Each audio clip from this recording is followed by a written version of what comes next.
Lengane yentombazanyana eneminyaka eyishumi kuthiwa ifike nephakethe lama-chips ibuya esitolo. Yafike yalinikeza umama wayo kanye nomfowabo omncane oneminyaka emine. Utshele umama wakhe ukuthi uzwa izinhlungu esifubeni ngoba imoto ibikhona simphuthumise emtholampilo. Sashiya lona omncane endlini. Emtholampilo basheshe basisiza kodwa baphinde babuya emva kwesikhashana basitshela izindaba ezibuhlungu. Akuphelanga nehora bewadlile lama-chips. Okwenzeke emva kwalokho kwafana nephupho elibi. I don't wish this to anyone, even my worst enemy.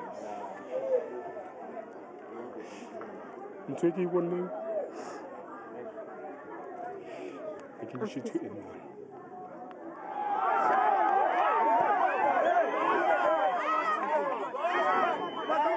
Kulandela lesi sigameko, umphakathi uvuke umbhejazane wanikela esitolo okuthengwe kuso lama-chips. Kodwa-ke umnikazi wesitolo ubeseshaye wachitha. Baba umnikazi basichaza abanthemnikazo. Baba mhirisi abanthemnikazo.